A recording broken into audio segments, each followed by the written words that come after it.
Hi everyone, thanks for joining me. So one of the other hobbies that I have or pastimes is playing board games, and we've all played board games in the past, whether as kids, and some of us still are big kids and play board games still. Over the years, myself and the wife have played Monopoly and Cluedo and Risk. And then we've moved on to things like Hero Quest, Space Crusade. We've got some Terry Pratchett board games, so Witches, Guards is another one. We've played Axis and Allies. Monopoly and Risk are banned from the house. Monopoly, the wife always wins. Two, Risk is because I always win, and so we made a pact that we won't be playing those games. The wife is very lucky with the dice. She always manages to get the free parking and the money off that, or I manage to do a lousy roll and land on her property.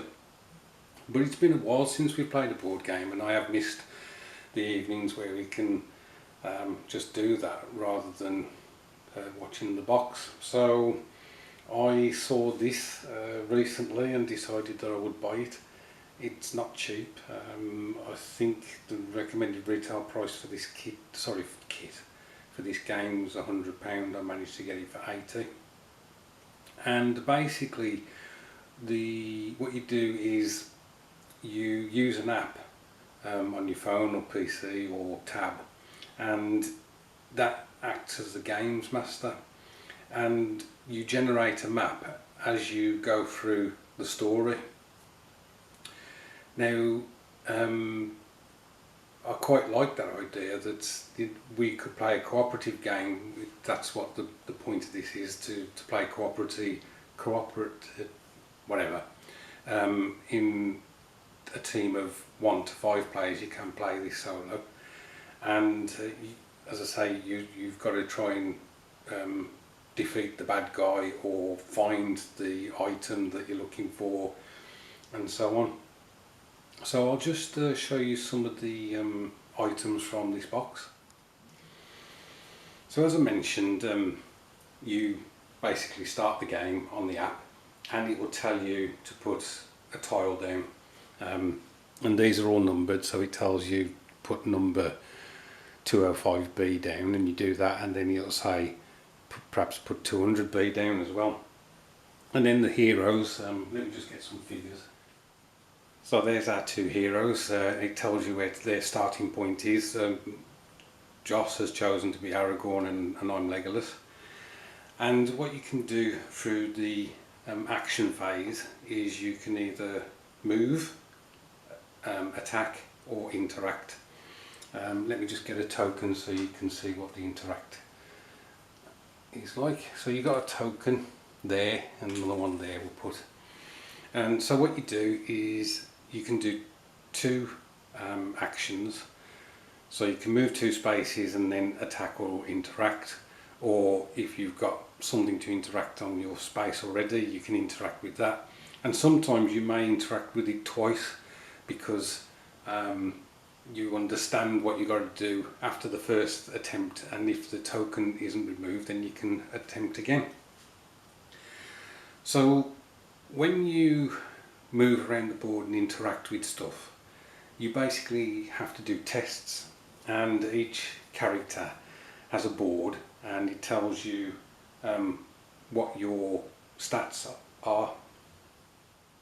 So this is the stats board for Legolas, and as you can see, he's got a might of 2, wisdom 3, agility 4, spirit 2 and wit of 3.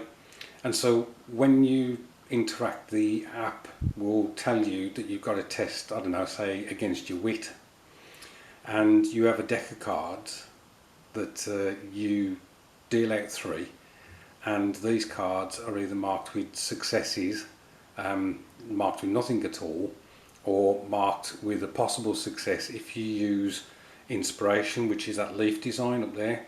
As you can see, as Legolas goes through the game, he can accumulate up to 5 inspiration. So you need to get a certain amount in order to pass the test that you've been tasked to do.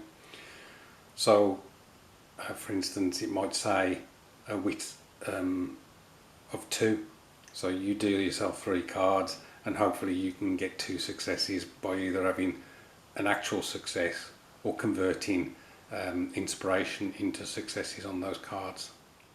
As I say, this is basically run via the app that you obviously get for free when you purchase the game.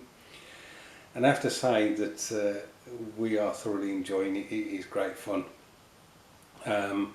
Board games, as I say, you just suddenly decide you want to play a game, and you just you set it up.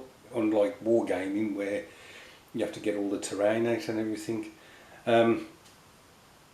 These are some of the bad guys that you get with the game. So we've got there, that's a ruffian, this is an orc tracker, I think it is, and then this is a goblin. And they can be generated by the tab as trying to attack you, looking after a particular part of the board, but you need to get there. And so it is just an interesting game to play. Obviously, because it's involving Middle Earth, that was the great attraction for me. I just really enjoy the whole thing about Tolkien's world, and you can, as I said, use members of the Fellowship, so you can have Legolas, Aragorn. You can also use Gimli and Bilbo. They also include 2 human characters that don't appear in the books. So I just thought I'd give you a bit of an insight into this game, and one of the problems is that it's pulling me away from the bench, but then at the same time I'm having a chilled night, getting some beer and pretzels and just having a great time. Anyway guys, thanks ever so much for watching, I do appreciate it. I've got another video that I want to post which is Halloween specific, so I shall finish this one now, and I'll catch you in a bit.